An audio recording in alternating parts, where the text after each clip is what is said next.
A continuación, salud renal y reumatología.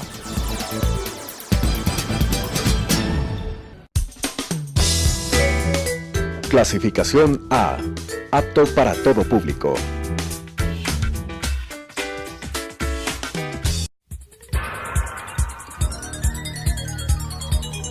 Las opiniones vertidas en este espacio por la producción y dirección del programa son de exclusiva responsabilidad de sus autores y de quienes intervienen en ellos.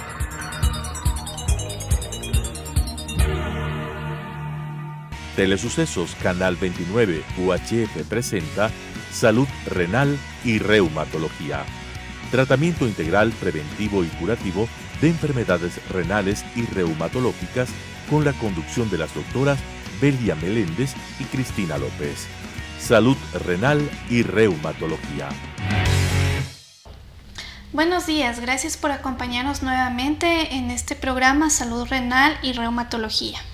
Pues si ustedes desean ver más luego el programa, pueden visitar la página de YouTube de Telesucesos Canal 29. En esta ocasión nosotros queremos hacer un programa un poco más informativo, haciendo una recopilación de datos que hemos encontrado en las redes sociales y en el Internet. El tema que vamos a tratar en esta ocasión es qué sucede cuando se mezclan varios medicamentos o qué puede resultar de mezclar medicamentos con alcohol. Bueno, ¿qué nos dices de datos?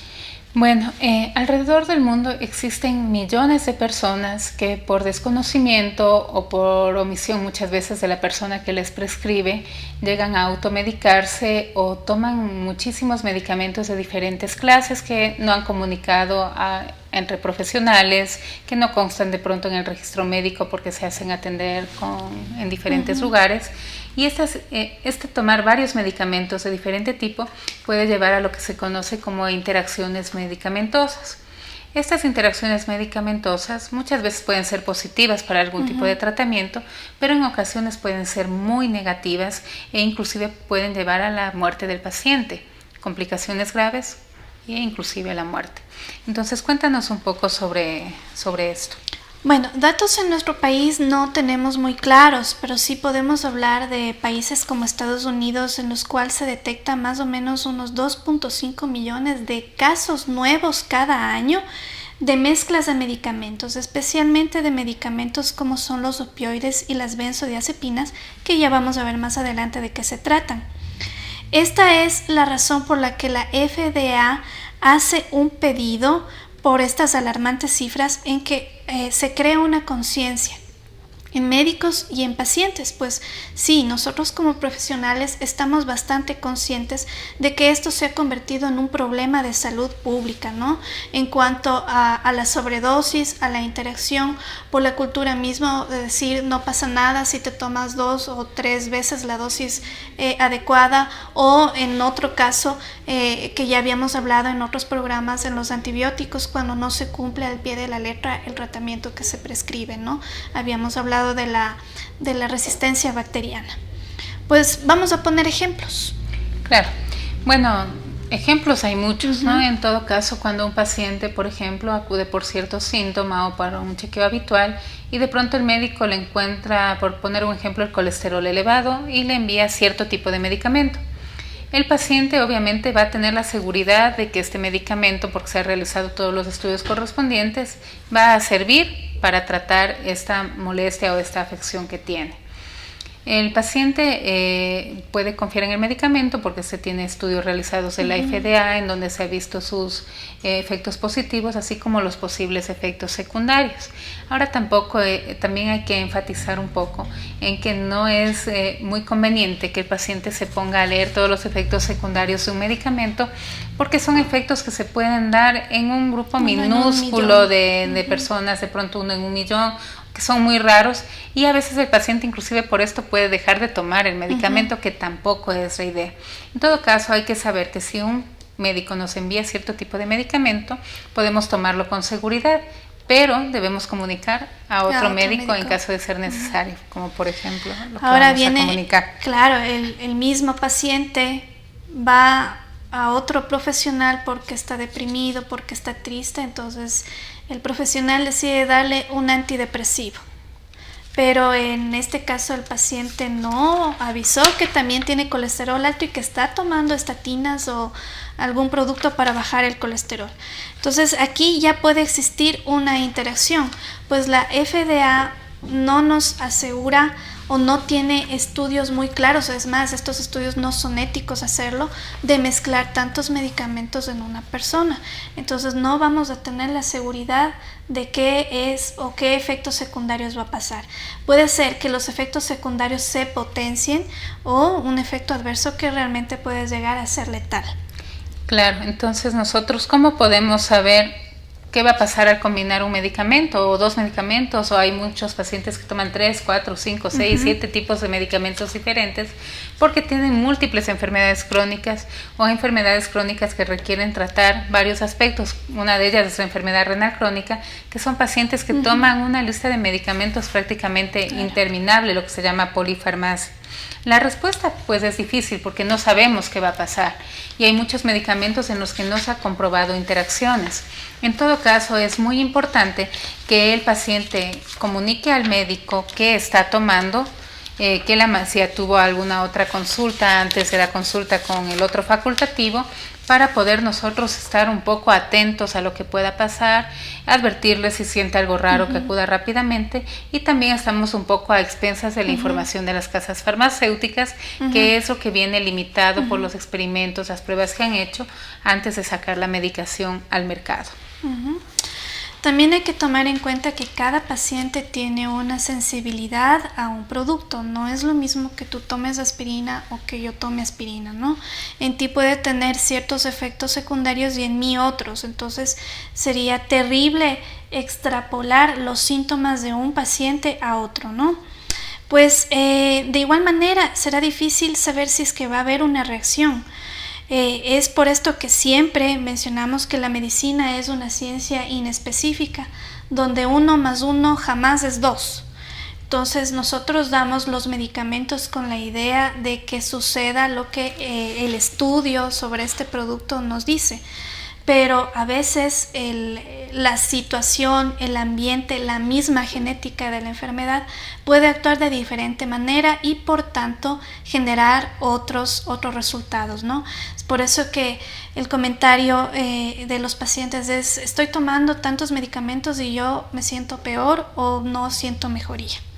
Claro, eso es típico. Además hay que considerar la sensibilidad propia de los pacientes que se puede generar ante esta suma de medicamentos. Hay lo que se conoce como sinergia. ¿Qué es la sinergia?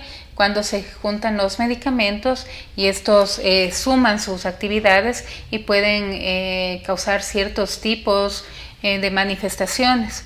Las manifestaciones pueden ser también al sistema nervioso, como vemos en las imágenes. Hay medicamentos que causan elevación de la serotonina y pueden producir un síndrome que se caracteriza por convulsiones, temblores, hipertermia, y que inclusive puede ser tan grave que puede requerir el apoyo de una unidad de terapia intensiva. Entonces esta sinergia muchas veces es beneficiosa para cierto grupo de tratamiento, para ciertas enfermedades, pero en otros tipos la sinergia puede ser muy perjudicial, ¿no? Puede llevar inclusive hasta la muerte. Claro.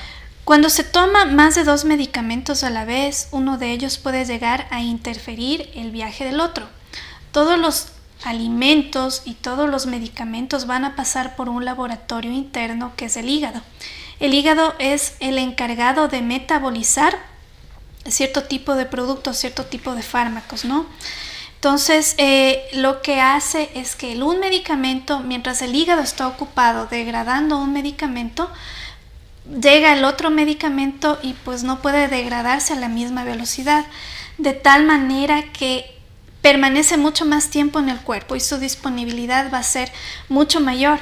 Entonces, pues esto va a generar una serie de eventos secundarios. Aquí sí podemos afirmar que los eventos secundarios van a ser mucho más potentes de lo que se considera normal. Bueno, también hay que considerar que dentro de todas estas interacciones que muchas veces no podemos saber o porque no comunican o porque no se ha investigado o porque no se han dado antes, también hay un gran grupo de interacciones farmacológicas que ya han sido claramente establecidas en la farmacología.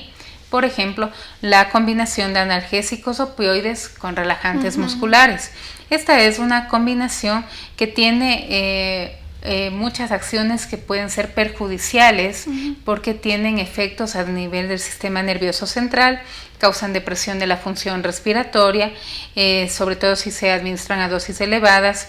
Esto causa dificultad para respirar, que inclusive el paciente puede requerir apoyo ventilatorio. Entonces, un medicamento potencia el efecto del otro, o sea, ambos suman sus acciones y claro que nos pueden producir una analgesia profunda, pero con claros efectos adversos que pueden llegar a ser fatales. ¿Cuál es otra medicación que tú nos puedes indicar que tienen ya un efecto conocido de sinergia? Bueno, otros medicamentos que pueden producir esta sinergia es la utilización de la warfarina con la aspirina. La warfarina, su función es la de prevenir la formación de coágulos y el hecho de que no se formen coágulos hace que el paciente sea propenso a tener hemorragias. La aspirina, aparte de ser analgésica y antiinflamatoria, también evita que las plaquetas se agreguen. Entonces, por un lado estamos prolongando el tiempo de hemorragia y por otro lado no estamos dejando que se forme el coágulo. Entonces, esto es una sinergia terrible, ¿no? Si es que el paciente tiene un golpe, una herida, una cirugía, pues el sangrado va a ser muy, muy grande, que puede poner en riesgo la vida. Bueno, otra interacción conocida son los medicamentos beta bloqueantes junto con la insulina. Los medicamentos beta bloqueantes son un tipo de medicamentos que sirven para el tratamiento de la hipertensión arterial y si los asociamos con insulina, por ejemplo, en un paciente diabético hipertenso, estos hacen que se potencien las hipoglicemias. ¿Qué quiere decir esto? La baja de glucosa en la sangre a niveles más bajos de lo permitido, lo que puede ser claramente perjudicial para el paciente, que puede ir desde una simple de sentirse mal con un poco de frío hasta el coma, ¿no? Hasta entrar en un estado de coma por la baja de la glucosa con lesiones permanentes. Entonces es una combinación que debemos tener en cuenta para evitarla. Otra sinergia, otra interacción medicamentosa está entre los antiepilépticos, que son medicamentos que sirven para controlar las crisis epilépticas, y los antifúngicos, que es un medicamento que se da para tratar específicamente los hongos. Al administrarse estos dos medicamentos se inhibe el metabolismo del antiepiléptico, es decir, que este va a permanecer mucho más tiempo en el torrente circulatorio. De esta manera, pues se genera mayor somnolencia, mayor sensación de mareo, dificultad en las funciones mentales y pues una amnesia y puede llegar a la confusión. Sí es verdad que los antifúngicos, algunos hay que tomar una vez a la semana, pero lo ideal es no utilizar. Puede ser un tratamiento tópico, es decir, una crema, una loción, pero por vía oral no es lo recomendado. Bien. Bueno, hay muchos pacientes que tienen molestias gástricas y que de pronto han ido al médico especialista, les ha diagnosticado una gastritis y les ha enviado omeprazol. El omeprazol es un medicamento muy conocido, inclusive a todo nivel. Si uno va a una farmacia con alguna molestia, le da el de la farmacia omeprazol. Va a la tienda, le dan omeprazol. La vecina le dice que se tome omeprazol. Pero si bien este es un medicamento que no tiene mayores efectos adversos, hay que tener ciertas particularidades. Por ejemplo, en los pacientes que tienen una insuficiencia renal aguda o que están con un problema de enfermedad, de deterioro ya crónico de la función renal con algún agravante en esa época, es conveniente retirarlos porque pueden causar también inflamación a nivel del riñón. Entonces no es que están libres de todo mal. Además, hay medicamentos que necesitan el medio ácido del estómago para poder absorberse. Si nosotros damos omeprazol, va a disminuir la acidez del estómago y obviamente estos medicamentos no se van a poder absorber de buena manera y no van a poder realizar la acción correspondiente. Aquí también cabe la pena nombrar los antihipertensivos. Muchos pacientes para el control de la presión arterial requieren el uso de múltiples medicamentos antihipertensivos que actúan por diferentes vías, o muchas veces se puede combinar de manera equívoca o no equívoca medicamentos de una misma familia. Estos medicamentos pueden potenciar sus efectos adversos a tal punto que de pronto uno baja la frecuencia cardíaca, entonces el corazón comenzará a latir más lento hasta que puede llegar a pararse, o pueden bajar mucho la presión, o puede el uno causar acúmulo de potasio en la sangre, que junto con el otro aumenta más este potasio y causar problemas cardiológicos. O sea, no es tan fácil el combinar medicamentos, ni es bueno seguir sumando medicamentos sin conocer lo demás que está tomando el paciente. Entonces siempre hay que ponerle un ojo, y si el paciente toma muchísimos medicamentos polifarmacia, tener en cuenta cada una de las opciones de medicamentos que está tomando. Claro, para saber si es que hay alguna interacción, ¿no? Ahora, según varias investigaciones, la mayoría de la población tolera bastante bien la administración de los fármacos, pero hay un grupo de pacientes que va a generar hipersensibilidad, y las interacciones entre los medicamentos puede resultar en algo fatal, ¿no?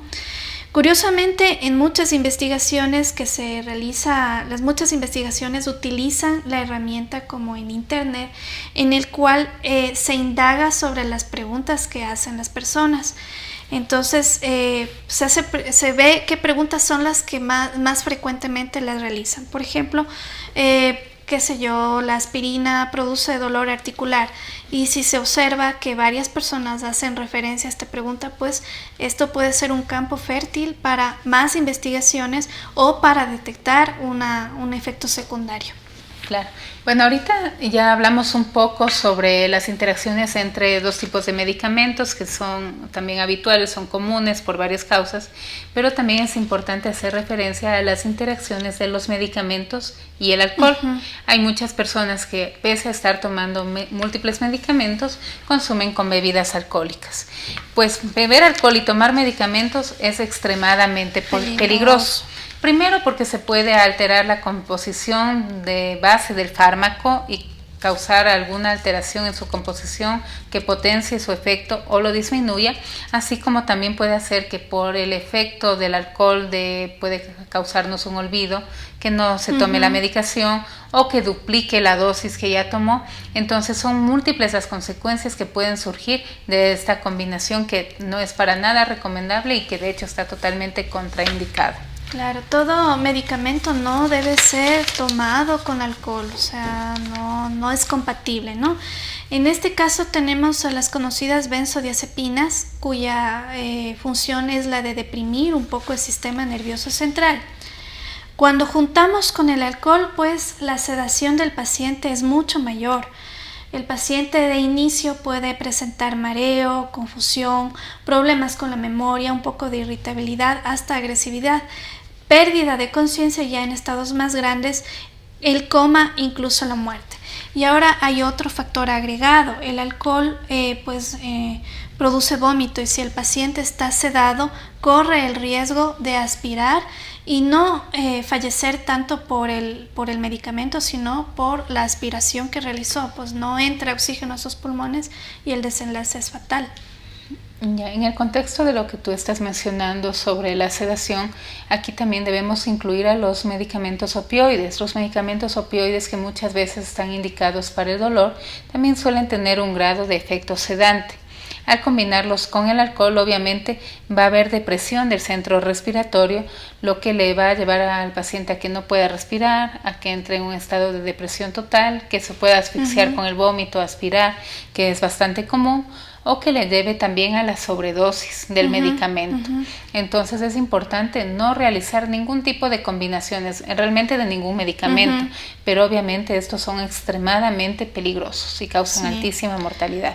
Sí, otra mezcla fatal pues es la mezcla de paracetamol junto con el alcohol, ¿no? Ya habíamos mencionado esto. Las benzodiazepinas profundizan bastante el sueño, y el alcohol también tiene esta propiedad. Entonces sí, el paciente, como hacíamos referencia, puede aspirar. En caso de que exista vómito, puede aspirar.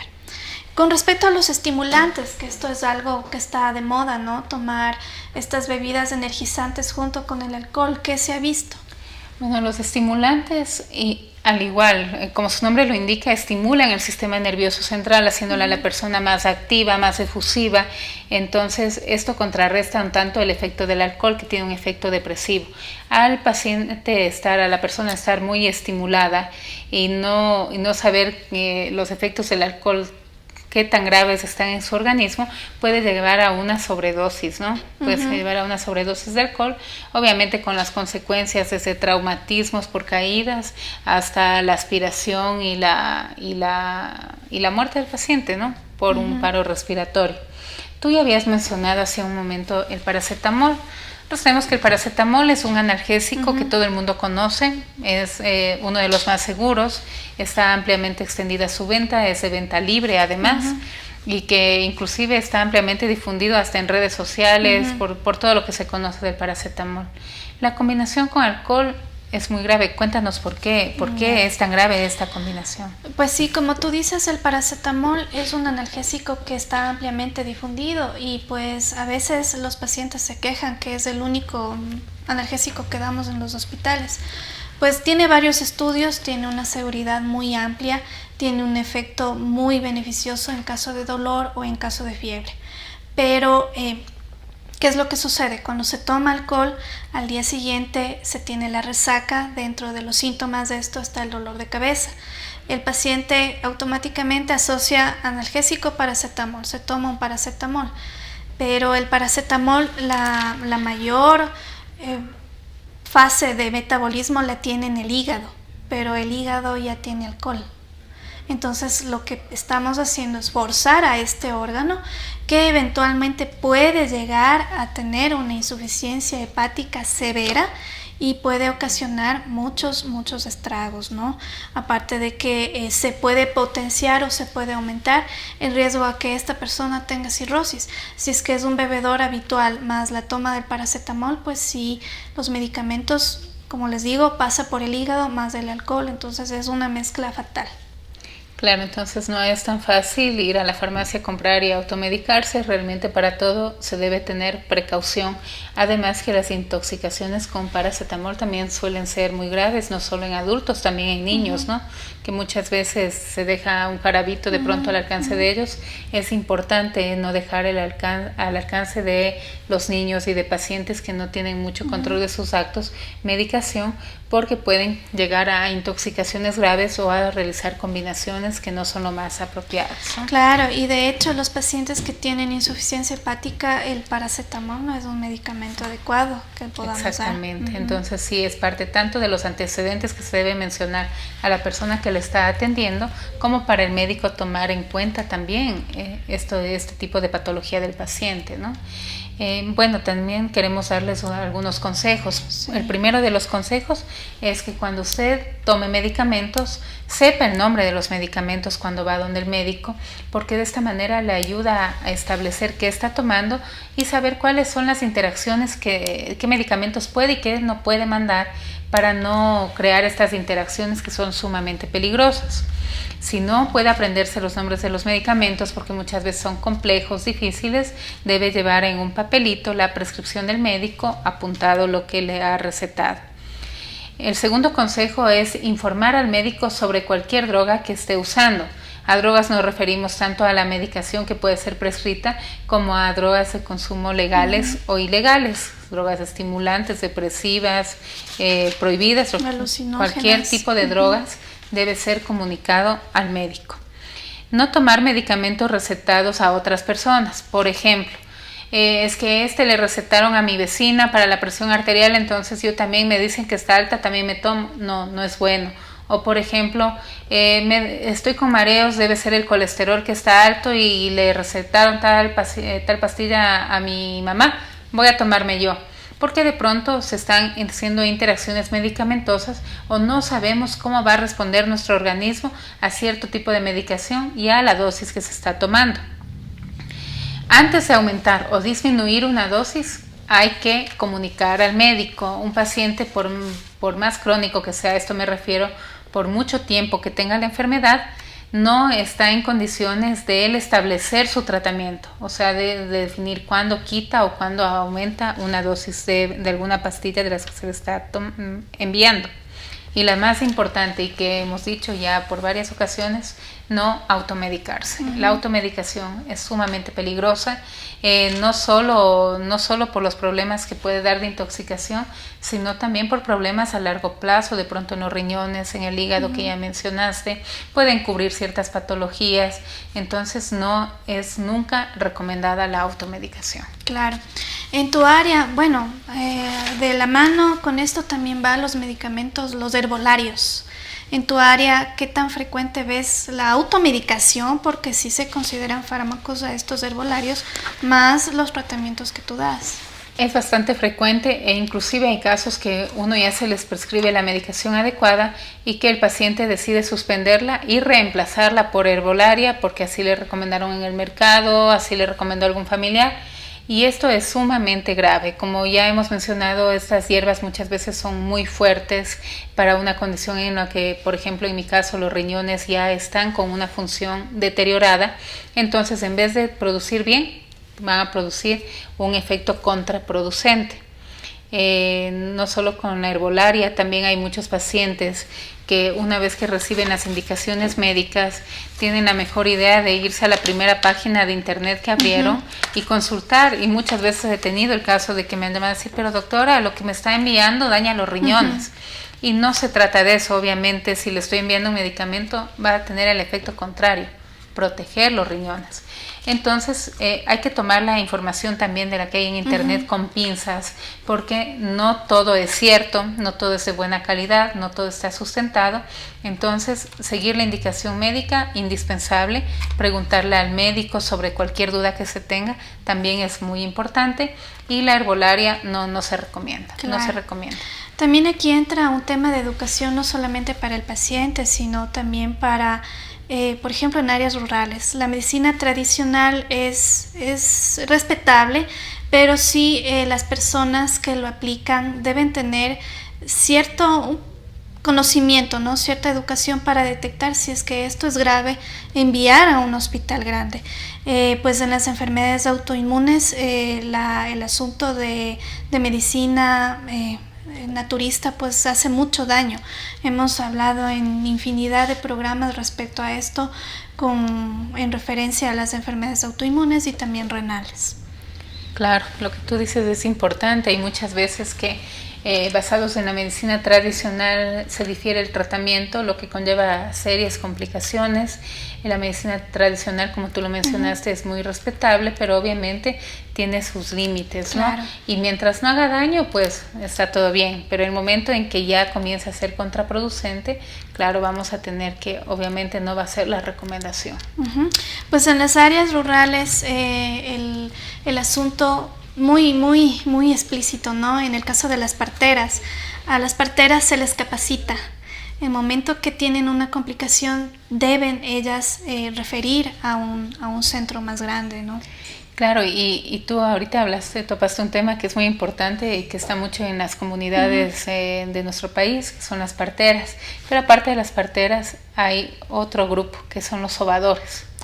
Sí. Ya, entonces los sobadores también obviamente están basados en la medicina tradicional, en los masajes, en sobar, en utilizar hierbas, pero muchos de ellos sí saben hasta dónde pueden llegar, pero también hay los casos en los que no están muy conscientes de la patología. Sí, son muy audaces. Son muy audaces. Igual pasa con los naturistas o con cierto grupo de homeópatas que no tienen un amplio conocimiento y que lo único que hacen es complicar mucho la condición del paciente. Yo he tenido casos de que les han mandado pastillas que no son nada, que aparentemente es solo harina o solo azúcar, o que les indican que tienen unas tinas que sirven para hacerse diálisis, que muchas veces venden en los programas de televisión, no sé si habrán visto, que dice para dializar, para sacar las toxinas, que meta los pies, en media hora sale rojo, en 2 horas sale negro y quedó limpio. Eso, bueno, sirve como publicidad, como marketing, de pronto sirve para relajarse un poco, para quitar algún tipo de molestia, pero obviamente eso no reemplaza un tratamiento médico, no reemplaza una valoración médica, entonces hay que tener muchísimo cuidado con esto. Claro que sí. Bueno, esperamos que este programa haya sido bastante útil para usted. No se olvide, no se automedique, ¿no? No olvide de escribirnos sus dudas y comentarios a info@nefrolupus.com. Muchas gracias. Las opiniones vertidas en este espacio por la producción y dirección del programa son de exclusiva responsabilidad de sus autores y de quienes intervienen en ellos.